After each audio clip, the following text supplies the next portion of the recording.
Oh, is that recording? Yes. Well, hello. My name's Louise Taylor and this is Children of the Revolution and this is Louise Hunter. Yes, thank you so much. We've had a great few hours chatting. Yes, we have. It's not good. So, first question. Do you think we need a revolution? Yeah, I do. I don't know to what degree we need a revolution. I do know that changes have to happen, and how everything from education and how we bring up children and how children perceive the life that is coming in front of them and how they cope with it definitely has to be addressed more seriously. Love it. You know it. Oh, I know it. see what we were talking about earlier, and I'd love it if we could talk about that, because you are doing quite a lot of things, but you recently started up the Soul Sanctuary. Yeah. And I love it. I love the work that you're doing with children. I didn't necessarily want to go, not that I didn't want to go down, I didn't give much thought about working with children. I just was like, I want to help people. Yeah. In all respect. And then I have two of my own children, and I could see that there was different needs to be met as far as, in my opinion, life maybe moves a little bit too fast now for a child's brain to actually understand what the hell is going on. Yeah. So I had started doing bits and pieces with my kids, not mindfulness, more a holistic approach to different things, and just a very few tweaks started to make such a positive difference. And I was like, hang on, there's going to be more kids that need this help. Oh yeah. So I then developed the mindfulness program for children, which is just it's just fantastic. If I could do it every day, I would do it every day. It's just fantastic, and for my own well-being, to see at the end of a 4-week program how these children have developed these mechanisms to cope and to relax and to let go. I could just cry, because they need it now, and nobody's there to support it. It's just, we're just manufacturing children, but we're not actually supporting every part of the child as a whole. Yeah. And we try. Oh my God, there's no guidebook to being a parent. Yeah. Education systems have syllabus, they're focused on that. That's their job. Yeah. As parents, we haven't a clue what's going on. We learn from our mum and our granny, and everything gets blurred lines in between, and we just try our best. And it's when you do actually look in and tell, well, actually I'm supporting this part of their life, but emotionally am I giving them the support that they can cope with factors outside our home, factors of exams, factors of pressure, factors of how they perform in sport. Are we supporting that? Or are we driving those negative feelings of how they're feeling about how they're being perceived by the world? Do we actually feed the fuel for that? And it's just taking that minute to be mindful of what we are doing. Yeah, because I suppose a lot of the thing for children is that there's a competitiveness. It's a dog-eat-dog world. Yeah. You must compete. But I don't know, do you buy into that? I think that everybody's best life looks different. I don't buy into any of it. No. It's trying to tell your children not to buy into it. Maybe as a child I did buy into it. Like, I have to perform to X, Y and Z. And my life as a child was, from primary school, you're going to grammar school. There was no choice whether you're just going to the school up the road. You're going to grammar school. You're going to university. Probably from I was maybe 7 or 8, you're going to university. Yes. So yes, I conform to that, because that's what way I was brought up to think. Yes. And then, as we discussed, I feel that in my own child, who then was like, what the hell is going on? She had this great life in school, and then I was like, you're getting a tutor, you're getting this, we're going to everything to support you going to university in X amount of years down the road. And she just crumbled, and mentally was just not prepared for that level of pressure. And that's when I was like, I'm thinking I'm looking after this greater good here. Am I looking after her greater good? Absolutely.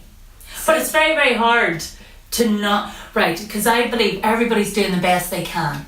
everybody's trying their best and they're doing what they best from what we were talking about this mindless and mindful. They're doing the best they can with the knowledge they have and through their experiences. So I believe that a lot of parents are thinking, I want my children to achieve more than I do. I want them to have a better life. Completely. So they're pushing. Completely. Them maybe living vicarious. They're living through their dreams. They want. I'm guilty of that with my children. I think we all are. Yeah, and to the extent that sometimes I don't know to reel it in. And I have to put myself in a mindful position to say, Louise, you're looking at this from your angle of what you want for them, and not actually what life is going to bring them. Yeah, because what does success look like? Everybody's success is different. Yeah. But for me, yes, because I was in that environment growing up where university was something that had to be done. I have brought that into this home, that university is something, and then I had to sit and go, do you actually do a job with anything to do with what you've done in university? No, I don't. So I spent 4 years doing a degree and I do nothing to do with it. It's the best conversation I had with you about we were at home education, and you went, Louise, now school, I just think it's good for timekeeping. It's like, I just think they should go to school for timekeeping. And I'm like, you went to school? How did that work? And if any of the teachers from my kids' school see this, they know I'm still the worst. But I love it. I was like another friend. She was like, I think they need to learn the times tables because be good with money. I'm like, 9 times 9 is 81. I'm still good with money. You know what I mean? I can do my times tables like that. That plus that doesn't mean that. No. But you see, with the children, do you think, I can look back at my childhood and looking in the schools, particularly the high schools, I think the levels of stress are higher than they were for us. Do you think that's right? It's just that, or maybe I'm looking at it through a different lens. Well, no, I would be on your same viewpoint, and I have spoke to parents because obviously I have one of my children at the stage of going through the transfer test, and I was saying, I can't remember this big deal made when I was going, and I think it was only mentioned in P7, and then you went in and done your test and it was all great. And they were like, no, we did prepare for it in P6. I can't personally remember it at that primary school age. When I went into secondary education, there was pressure. I don't know to the same, I don't have children in secondary education yet, so I don't know how extreme that pressure is at the minute. But I remember all we used to hear was about league tables and performance, and it was made sort of clear that if you were going to smudge the marks on the league table, it wasn't going to be a successful outcome for you as a student. And so you just strive to be the best because everybody around you was striving for A's, B's and nothing really below a B. Did that get too much for me in grammar education? Yes, it did. Mm-hmm. Did I end up just going to the school up the road? Yes, I did. Yeah, because I didn't feel that. I didn't feel that level of stress. I can't remember. What did? I felt a bit stressed. I think A levels maybe, and I felt stressed in my finals at university. The final year was very stressful, but I can't really remember it at school. But going into the schools now, the teachers are telling me that there are the self-esteem is very low. The children are very stressed. And actually what I'm noticing is they're not actually very kind to each other. It's not, they don't feel very supportive. But the teachers in a lot of the schools I'm going into are paternal, and they're nurturing of the students. But the students are actually not nurturing of each other. No, not at all. But then if you sort of look at it from an angle, I don't know if this is true, this is me just surmising, there is not an awful lot of university places, and any places that's going, kids are getting into an awful lot of debt to get there. Then when they do have those degrees, there's not an awful lot of jobs for them, because then people ask for experience and not what's actually on the paper. How do they get that without getting the grade on the paper? So maybe teachers is putting pressure on for the creme de la creme to move on, but the rest is just caught up in the struggle as well, which can cause retaliation and stuff, and jealousy, and mental health issues, drug dependency, self-harm's huge in our schools. eating disorders, things like that there, because they've distorted views of themselves. Well, like an eating disorder and drugs and harming themselves, that's all a level of control. So if they think they're not having that control in their own education, of course they're going to vent it, which is sad. Yes. But is that the pressure of the education system? I'm not so sure. Is that the pressure of now life right now, and jobs and money and salaries and owning your own home? Yeah. So then with all those factors, how do you... It's toxic. Yes. So you're running Soul Sanctuary, you're doing a lot of work to support people managing those stresses, and you've had your own journey. So what would you say the learning's been? Because you can so get into this toxic... We can, and it's so easy, and I have done it. Yeah. And I have had too many learning curves. But now what I do for kids is they have to see things from a different angle. Yeah. They have to not take for granted that this is what this is, and this is what I've been told this is, and I have to be or act like X, Y, and Z. Yes. Because that's not living in the now. They're stressing about something. Could be 10 minutes down the line. It could be years down the line. It could be the next day. They're stressing about that in that moment. Right now in that moment, that's not what that's about. Oh, I love that. And it's just teaching them to see that you don't live in the past. You got a grade last year and that's still hanging over your head, and you're putting so much pressure on yourself to shake that grade off and really pushing it yourself. That's in the past. Nobody's judging it anymore. Yeah. Let it go. You can only do what you can do in this moment. Love it. So yeah, that's what it's about. How long did it take? But I'm so cracked. See, I know all this. Yeah. But then it's so easy to go off track again, and I have to bring myself back. Well, I get off. I'm the worst for going off track because my mind is super busy. So to teach myself to be mindful is crazy. But my first journey actually started with when I had taken post-traumatic stress syndrome, and it was during pregnancy.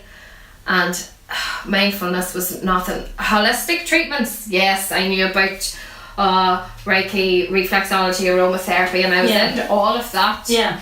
And meditation, but mindfulness, no. What the hell was that? That's a load of gibberish. And I was pregnant with my youngest son when I took this post-traumatic stress disorder, and I couldn't get any proper medication or proper help until I'd actually given birth. And we were speaking about the curveball after that. I was trying to be a superhero, but that wasn't going well.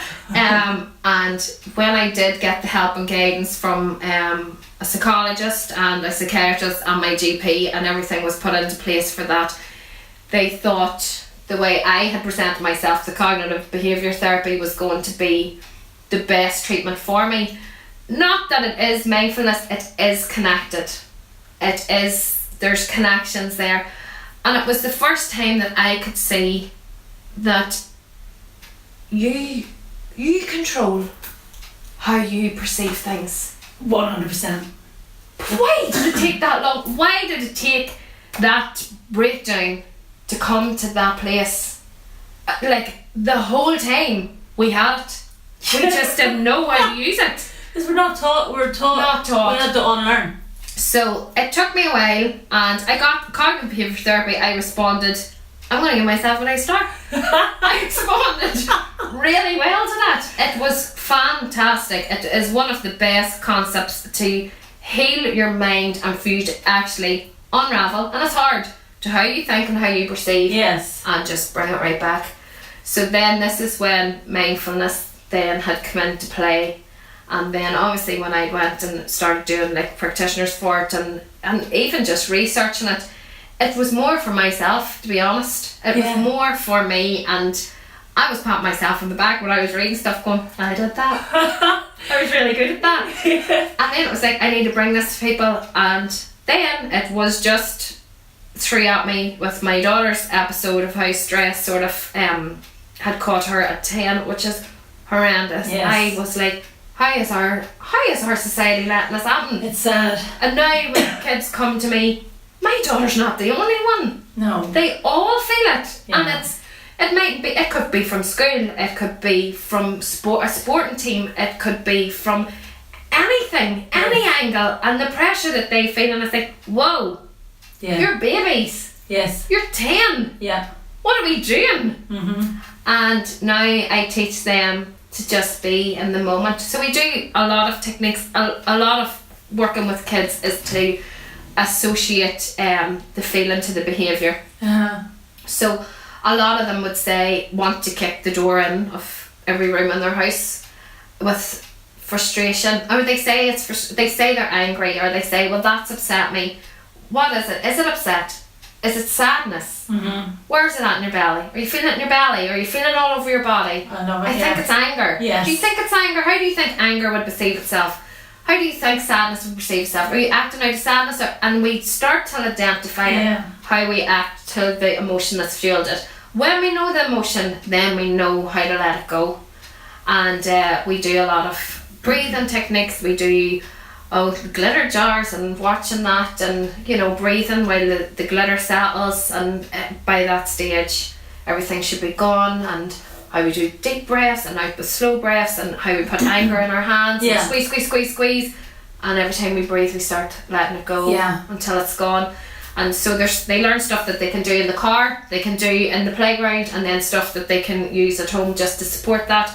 They learn their breathing techniques. We do meditation, and it's just so lovely. And at the minute, I was saying you were working on a program, and it's like body and mind. So I'm actually working with a personal trainer, where our next program is to do with physical activity and exercise, and bringing that into focus, where we are releasing that serotonin. Yes. We are releasing that happy feeling. We're getting them physical, we're getting them out there, we're getting heart rates up, everybody's loving life. And then in the session we're going to bring it all back down and be mindful. We've got yoga stretches, we're pushing energy all throughout the body, and we're working on our mindfulness, and then we're finishing with meditation. So that's in the summer, because hopefully some of it's going to be done outside with them, which kids just you take them out the front door and that's it, they're so happy.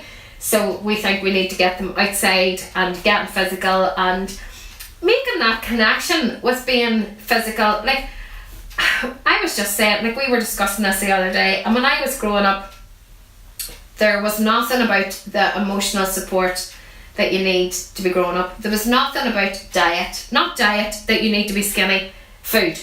And there was no big stress on being physical, because every week I was on so I wouldn't have to do PE, okay? So there was a letter in. But that has not served me any purpose in the here and now. So now I have really unhealthy habits. I love sugar, I love it. And physical, no, horrendous. And I want my kids to see that for your well-being, what you put in your mouth, how you use your body, how fit you are. I'm not asking them to run marathons, but to actually have that vent, like exercise is a vent and a release, to be able to use that to keep their heart healthy, to keep their body healthy, to keep their mind healthy, and to have their soul healthy, is all one journey to complete a whole person. It makes so much sense. It does, but we didn't have it. But then so much has gone on. There is a revolution happening all over, where things are being more holistically approached and going, well, that is connected to that. It's all imagine. And it was there all the time. Nobody knew it. But we're all still learning. Yeah, we're all still learning. We're all still growing. So I could do this concept and it could be all wrong in 50 years from now. Yeah, but that's an important thing to know. We could always be wrong. We could. But that makes it flexible. That means you're flexible for learning. Yeah, but for now, what we've worked on and what we've discussed, and what the programs that I've created, seems right for now. Oh, but it feels so right. That's like when you've got the stress levels, you've got the mental health diagnosis, you've got young people, the increase in medication of children and young people. Well, then this is a perfect antidote to that. Yeah. That it's needed, I think. And also, we're not connected to nature anymore. No, we're not. we were really not, and we did discuss. I had said I took the mindfulness group out to the forest, and not only for their well-being and being out in the fresh air, but as far as relationships inside that group, they just bonded. They were like little warriors. They were all together doing their thing together. Yes, they'd be all together when I have them indoors as well, but you can see there's certain divides, and certain people just stay together. Oh, they were exploring, and they were like, come and you look at this, did you see this, did blah blah blah, and they were just working together. And you probably seen, I put some pictures up, and they were they're lovely, so happy, so happy. They were beautiful and pictures. It was complete escapism for them. It was just completely, and for me, they had me I don't do climbing. I was climbing up things and looking over for a bee's nest. Yeah, the parents are watching. But yeah, it was just, they were so happy and they were so together. But that's a ball I can't say go and get your kids outside. My son would sit on the sofa quite happily and play a computer game if nobody was monitoring how long he was on it. He could sit on it all day. No doubt in my mind he could sit on it all day. But you know, we try and get out as much as humanly possible, but yeah, we do need to get our kids outside more, definitely. Yeah, one of the things, there was an event that was at yesterday, a public health agency event, and they were all Belfast, because I would be out in nature every day, but they were saying some of them they just look at the stars. Yeah, they sit out in the garden and look at the stars at night. There's sun gazers and all. It seems to be really popular thing now. Connection with. I would be blind walking around afterwards. But I did meet a sun gazer who told me there was an art in sun gazing, so I was wondering how you weren't like banging into things afterwards. But even it's being mindful in that moment, and in nature is the best place for it. Yeah. So there's other workshops you were doing. They were lovely. Like you were doing the goddess one. Yeah. And fairies. The fairy workshop was actually the start of the mindfulness journey for kids. And it was for a younger age group. That was a learning curve for me, because certain age groups don't merge together, and they have different needs as well. And it was quite fluffy for the younger ones, but the older ones maybe too fluffy for. So that was a learning curve to say no. There has to be an age divide between it. So the mindfulness now that we're doing with the kids is from age 7 up. And there will be one from ages 3 to 8. Wow. Which will be themed like the fairies, because they love that. Same meditation to do with unicorns and fairies, and they have their fairy doors and they meditate and come up with their own fairy, and that's their buddy. That's who they go to when they feel like they have to get something off their mind. And what's really, really sad is, and I am a big culprit of it, they are sometimes afraid to say to teachers, and sometimes mummy's busy and sometimes daddy's busy, and they've got this little thing in their mind. It's massive to them, yes, but they can't get it off. They don't know how to get it off, and they don't want mummy to go, I'm doing the dishes, come back to me in 10 minutes. They it just gives them that support until the mummies start understanding that we do need to drop phones and drop the dishes. And sometimes who cares if the dinner's not on the table for 5 o'clock? The kids need it right now. So that was a little event, was to use the fairies as a tool, and we designed our own fairy doors, and that was tools, and they had different little basic tools. They had their breathing and tactics and all done, but there were more basic tools that group had got, and then through that I did see that older girls had more needs. Yeah. So this is why the other group was set up for that. And then with the other group, then it was like, we do need more physical. When I did get them outside and see how that running about, and you can nearly see the serotonin just releasing in them when they were running about. And then that's when now the new summer program has come up. So every session with the kids is a learning session for me. Oh yeah. Because I started identifying there's more needs that we need to meet. So every time I run one of my programs, it's completely different. They're never the same, because you've got a completely different group all the time. So then you adapt to who's there. So but I I love the idea of teaching, like the master yourself, that we're in control of our thoughts, we're in control of our responses, getting it in early. Yes. So that you don't, because we've got huge levels of anxiety, huge, trauma, PTSD's, we've got the highest rate in the world. Yeah. We're the most medicated country. That's the one that really affects me, actually. We're the most medicated country. And it's sad, and I have used medication, and I probably would not maybe necessarily be here. Somebody wants me. Without the help of it.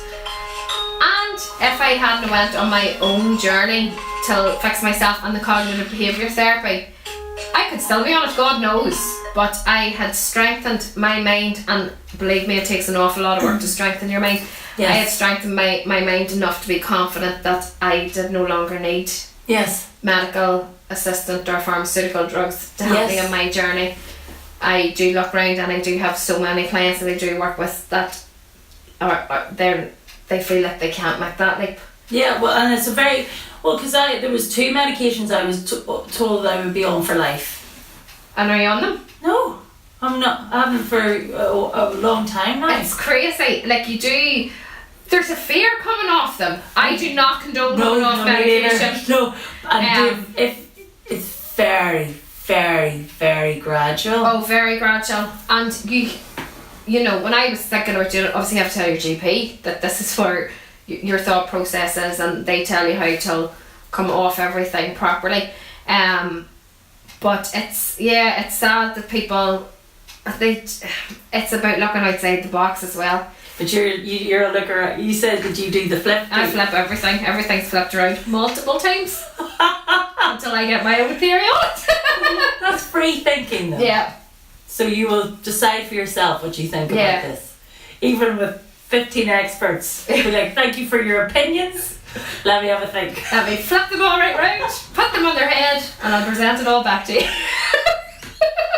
I love it though. Yeah. Free thinking. Free thinking. I wish everybody could do it. Yeah. Come to my mindfulness group. So what is it? I'm just aware of time. I don't know how long. Let's see, I hope it's been recording. Oh yes, that's lovely.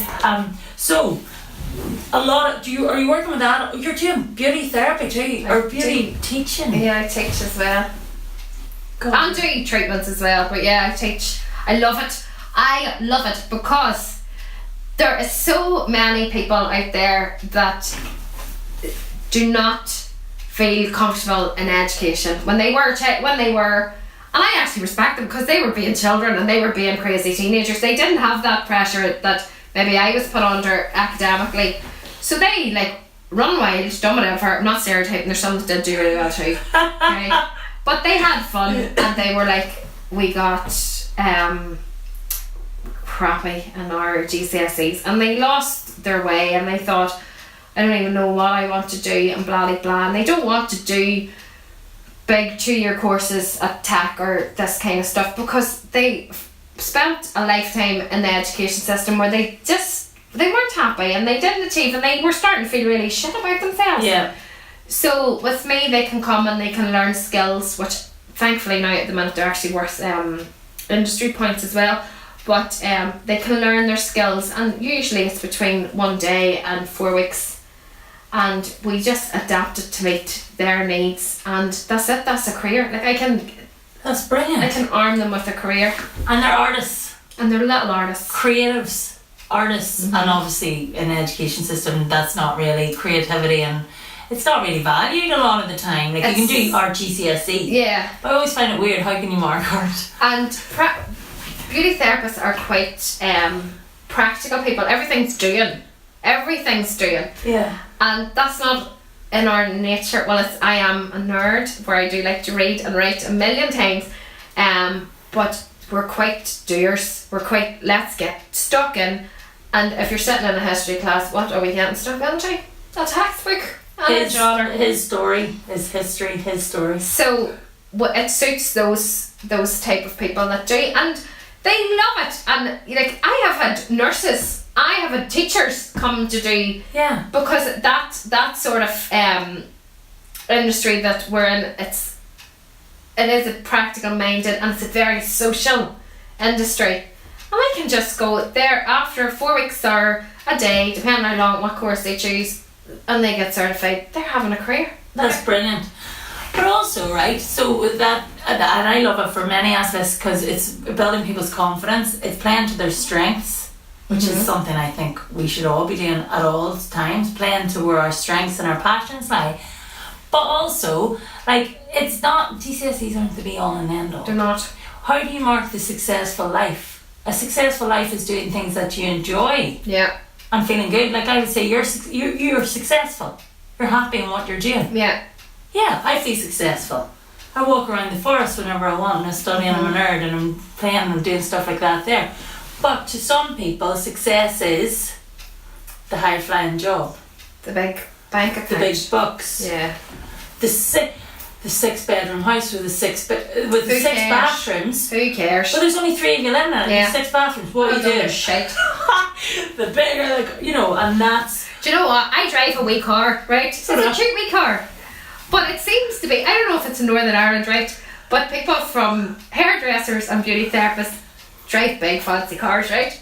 They do. I don't know if they put it through the business or what the hell they're doing, but I have this little tiny car and people go to me, you'd think you'd be driving such and such, like such and such has. And it's like, I only drive what I can afford to drive. Yeah. Simple. I don't know why we have to perceive all this different. You know, I wouldn't get in debt for a big fancy. I just find it, but people notice that about the car. It's a car, but people notice that because it's not the car that's associated with my job. That's amazing. Someday I might own a big fancy car. I'm not going to rule it out. I love my yellow car, my small yellow car. I love your yellow car. I adore it. I do not love my wee car because it's got 3 doors and my children just climb over my head to get into the back. And it's like a skip inside. But I do need a bigger car. But when life grants me the money to get a bigger car, I get one. Yeah. My husband has a big car.